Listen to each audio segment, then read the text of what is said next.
through DA. All right, so here we are. We're actually doing a little recording because, as any good travel agent and certified accessible travel planner, Lindsay is heading off on a trip tomorrow and will miss being a part of our call on the weekend. Hold on, I'm getting rid of some stuff on my computer. And so I wanted to jump on with her real quick and talk, since we're talking about all things mobility and wheeling the world and all that kind of stuff. I wanted her to jump on for many reasons, not just because you're an awesome person and one of my certified accessible travel planners, and but because you yourself you use a wheelchair for mobility, correct? And so you have provided some really invaluable insight into traveling and all the ins and outs and the difficulties and all that kind of stuff that goes along with mobility differences in general while traveling. So I wanted to bring you on. So first of all, tell everyone who you are, what you do, where you live, and anything else you think is we should know about. Hi, everybody. My name is Lindsay Rabbitt. I am 41 and live in Denver, Colorado. I'm a registered nurse and became one back in 2007, back in Michigan, and mainly have done case management with that, and have always loved to travel and plan vacations. And when I heard about this opportunity, it just seemed like a great fit. So I jumped in. And like Karen mentioned, I use a wheelchair. I was born with spina bifida. So I've used a wheelchair my whole life, essentially. And yeah, so don't really know any different, but have tried to do whatever it was that I wanted and not let it hold me back. So last year I got certified in adaptive scuba diving. Last year at a group here in Denver Divers. They have an adaptive scuba program, which is amazing. And last year I got to go to Cayman Brac for my first scuba trip. And this year I'm going to the Philippines. And you're So leaving I'm, tomorrow. I'm leaving tomorrow early. Of course, Ish. because I'm last minute. I'm just like, Yes. hey, listen, you want to jump on Sunday? And she's like, I would love to, but I'm not sure how the Wi-Fi is going to be on my dive trip in the Philippines. I'm like, let's just do it now. So, Yeah. I mean, that's like the coolest reason ever to not be able to call live. That's pretty much it. So, Yeah, I'm super excited. So it'll be my first super big international trip in a really long time. Back in 2007, I went to the UK, but it was with a whole bunch of people. I am meeting people there, but I booked my tickets with all my frequent flyer miles. And nice. so I'm going separate from the group, and we'll meet up at our first island in the Philippines. So I have a long trek traveling by myself. Yeah. Um, So get there. let's talk about that a little bit because I know that as you were going through the course in accessible travel planning and then through the specialization process, you talked a lot about uh, the ins and outs of flying on the airplane. That's usually getting through the airports, getting on the plane, what to do, like when you need to use the restroom or stuff on the plane. Like there's so many things that go into it for people who especially are wheel mobility users. But even like I've booked trips for people with, like Parkinson's who have to use the big U-step walkers and they can't take them on and they're really unstable and getting to and from the bathroom and standing up to make sure they don't get pressure and all that kind of stuff. So talk a little bit more about the special features that you put into your flight planning so that you weren't on too long or too short or, all the ins and outs and the special things that you had to think about because of the things that make you unique. Yeah. So first I start off by getting to the airport a little earlier than I think I should. Just so it's less stressful and just more time for everything. Because with Denver, you have to take the train and everything else. So, and you just never know how long you have to wait for a pat down. I have TSA pre now, so that's less of an issue. And they But have that whole separate entrance there now too yeah, for on 6, which is super nice, and it's gone by a lot faster. But even with TSA pre, every once in a while, depending on the airport, you still have to have a pat down, but not always. So I never know. And I've had a lot of issues where when I've had to have them, they didn't have enough female staffed to do the pat down. And I've waited like an hour before and come super close to not making my flight, which is very stressful. So I just give myself extra time for those things that, you hope don't happen, but yeah, for peace of mind, if they do, I'm still good. You know, letting the ticket agent know, when you're checking in that there's a few different tags I need on my chair because I gate check it and stay in it all the way up till boarding on the flight, depending on the airline. And for a little while with Southwest, I can stay on it and transfer to my seat from this chair. But once they switch their policy of assigned boarding, that's going to go away. But yeah, so they take an inventory. It's good to take pictures of your chair or mobility equipment to see, mine has tons of scratches because it's many years old, but so kind of what it looks like ahead of time. That way, if there is issues, it's well documented before you leave. Do you air tag it? Do you have an air tag you I put on it? don't have an air tag, just because I usually gate check it and it hasn't been an issue. Knock on wood. But yeah, you definitely can. Knowing that your medical bags are gonna fly free if you have them. And then getting through the boarding process, there's usually a line you can go in for accessible needs that usually goes a little bit faster. And then, depending how early I'm there, I go to the check-in gate and let them know I'm going to be on whatever flight, depending again on the airline. Any other airline except Southwest right now, I need an aisle chair because I can't get my chair far enough back into the airplane to get to my usual seat.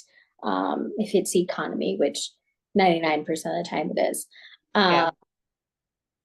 So, and, ask them what time they want me there to pre-board. So I'm like the first one on, make sure there's plenty of time to go to the bathroom, get a snack if I want it, and then get back in time to pre-board. And everybody's going to be a little bit different on, if you're using an aisle chair, what assistance you maybe need or don't need to transfer on. I can transfer on, myself and just need them to wheel it back to the right seat and can, hop on that seat. Usually chat with the flight attendants. So like my first leg tomorrow from Denver is going to be to Tokyo, and that's 12 plus hours. So wow. I will be asking, making sure that there's a aisle chair on board, because no matter how much I dehydrate, I can't hold it for 12 hours. No. So any flights leaving from the US should have a aisle chair on board to help, do that. And thankfully I can transfer usually from, that seat onto the toilet, and then they just have to like pull the chair back and, shut the door, and then tell them when they can come back in. And it's usually like small enough that I can reach the door latch and unlatch it from the toilet and wash the hands from the toilet, all the things. Yeah, I Um, mean, I guess for better or worse, they're small enough to do that. yes, yes, and just don't think about, what I'm maybe touching. Yeah. Um, and go from there.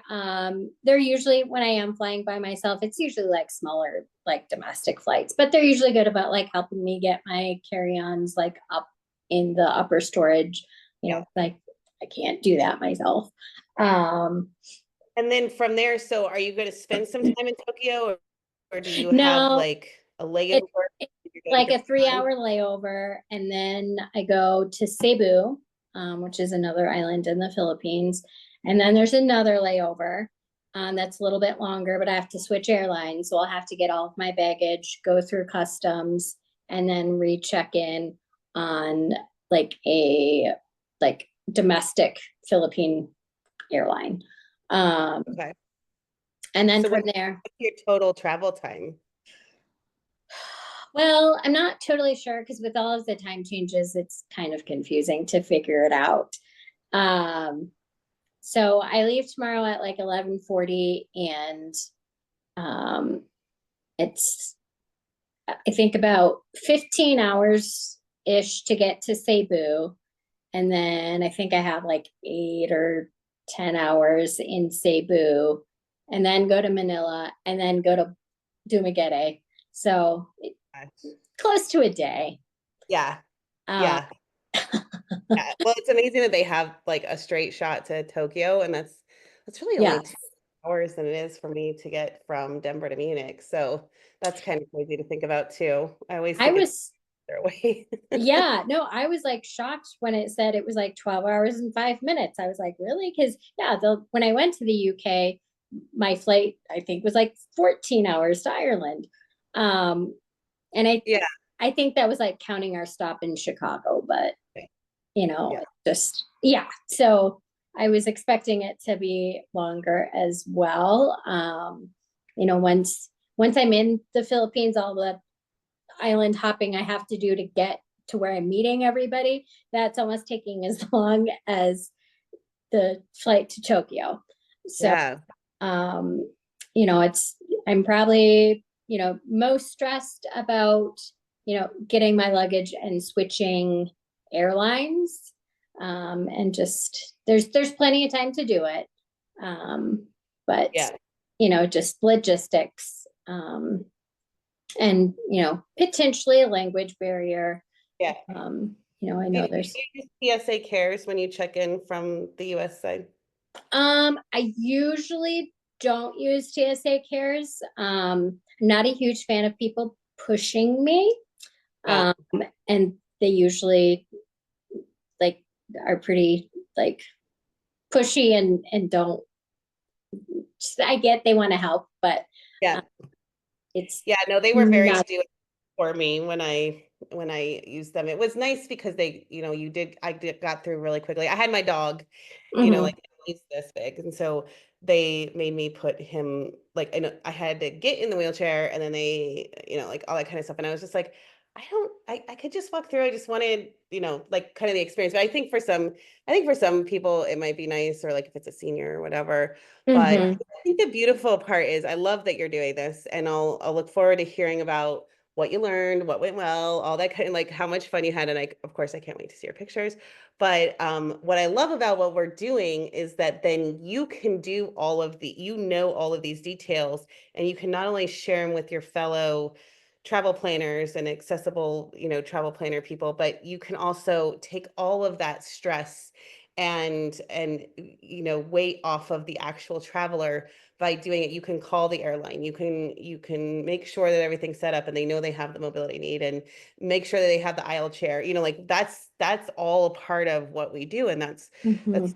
so fantastic. I mean, this is the wheelchair, the way that a wheelchair can get treated sometimes on a flight. I mean, there's like some airlines are banging like a like a near 50% damage or loss rate completely. And I'm, Mhm.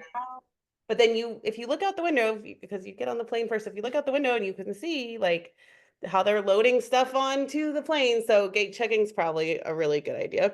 Yeah. Um, and so any other parting, like just like little tidbits or pieces of information that you learned overall from all your years of travel and stuff like that that you can think of, like Um, in hotels or anything like that? yeah, I think just over communicate your needs.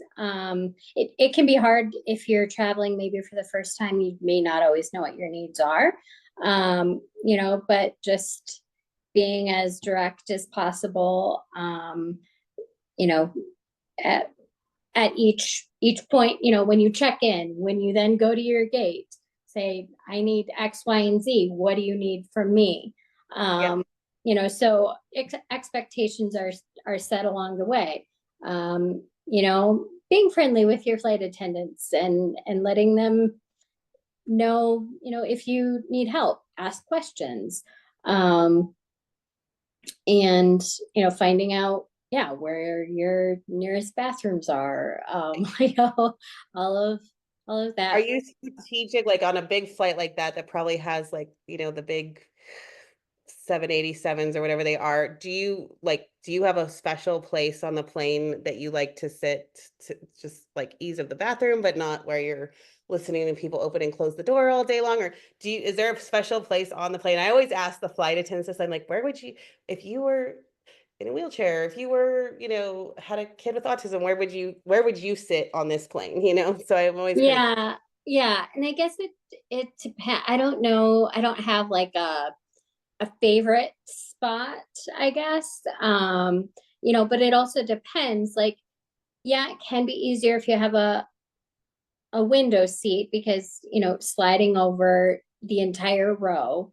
But and then if your seatmates are getting in, they're not having to like step over you. But then if you need to get up, they're having to get out. have you to anyway. right, right. So, but if you're on like the aisle, which a lot of times I do, I just kind of slide my knees over into the aisle as somebody's coming in. So they're going to have the most room that way. And then if I do need to get up and go to the bathroom, um, like I will for some of these flights, it's just an easier transfer onto the aisle chair from there with disrupting the least amount of people.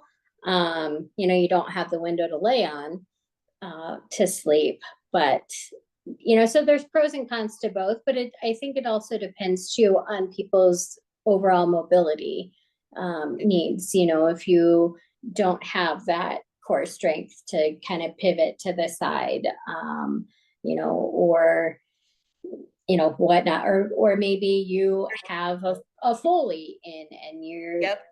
you're traveling with somebody and they're going to empty things, or it just depends on each individual scenario.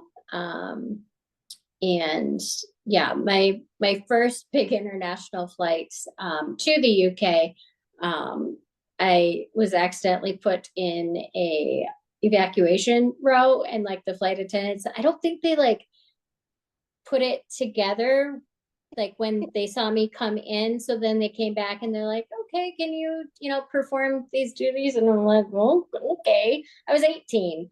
And Yeah. like, okay, well, I guess if there's panic, like whatever, I'll do what you got to do. And then after that, realizing I shouldn't have been in the exit row. Yeah. I don't do that anymore, but I'm like, well, good thing nothing happened. Yeah. But yeah, and I just go into it with as much, patience and understanding as possible. And it's great if things go perfectly, but knowing that it may not, and what are your contingencies Yes. if it doesn't.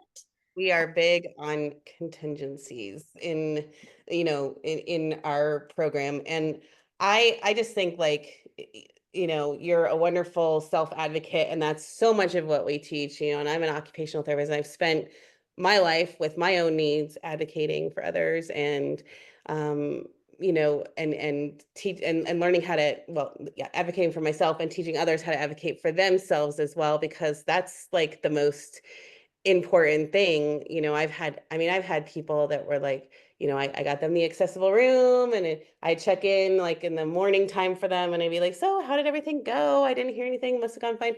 Yeah, well, the outlets don't work in the bathroom and the grab bar's in the wrong place. I'm like, okay, did you say something to the front desk?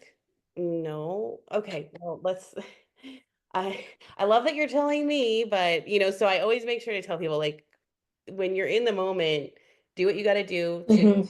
be safe, make sure your safety's there. And then you also want to, um, you know, communicate, like you said, and advocate for yourself. Make sure, because you never know, because they might just be like, oh, well, that room's not, working. Here's the presidential suite or something. It's like Yeah. you never know. I mean, because most hotels are very understanding, especially if you stick with, I always tell people to kind of stick with the bigger chains when possible, unless you're traveling with a group or special, needs and stuff, like, like, or like what you're going on. But yeah, I've just had like, and I'm surprised sometimes that I have to say that I've been surprised in my career, and probably you too as a nurse, just like, I didn't think I'd have to tell people like, hey, speak up if your butt hurts, like.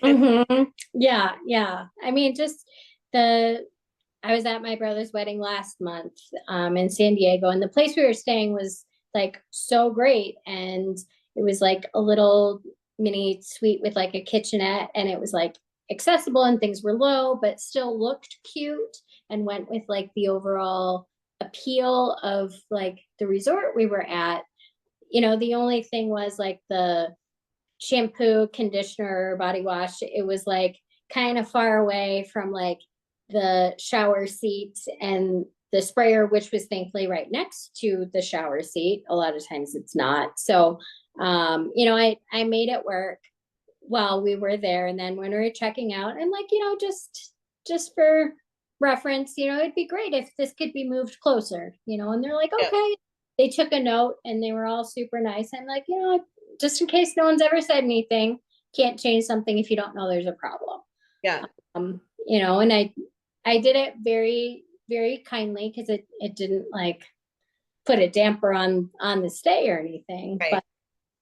But And push yeah, could ask for ones that were just free standing or whatever, yeah, right? yeah, Yeah, so that would yeah. be. So, and one other thing that's made solo traveling or even traveling with a group so much easier is a long time ago, I got luggage from Phoenix Instinct that there's different attachments that it can attach to your wheelchair. Hmm, So I can like pull it along, until I'm checking it or whatever. And then once, I'm picking it up. So it makes it easier when I'm traveling with people who have their own luggage. yeah, You're not feeling like, it's one more thing they have to take care of. Or if I'm by myself, it's, or going on a bigger trip where I have more with me, it's just easier to take along. So that's been, really, really great. And I think they're a company out of Scotland. So um, what's it called again? Phoenix Instinct. They have a Okay, lot of really cool products. It's definitely going to be an investment, but it's not, you know, it doesn't surpass what typical middle of the road luggage is going to cost. So it's in pounds, so it's a little bit more, but it's yeah, not crazy expensive, but it's made traveling so much easier. yeah. And I'm not trying to lug traditional luggage around. So Yeah, absolutely. I've seen the gamut. Probably one of the like hardest things I've seen being in Europe is watching people try to carry wheelchairs and stuff over the bridges in Venice, and it's insane. And I know that there's other solutions, and there's way, I mean, when you have waterways running through the city and boats with, level entries, I'm like, oh, I wish, like there's been a couple times that I've been like, oh, please just let me help and let's go get on a boat instead of this, like, and even because I'm ambulatory, but I have banged up legs from a car accident 30 years ago. So there's only, I mean, I have pain every single day and there's only so much I can do nowadays after Hmm. being stupid in my younger years and running marathons and all that kind of stuff. So Yeah. well, it's been a joy and thank you so much. And I will love having you back on when I get podcast up and running and I'll probably run some of this on that. But thank you again and have Yeah. fun travels Thank and you. go ahead and stop the recording.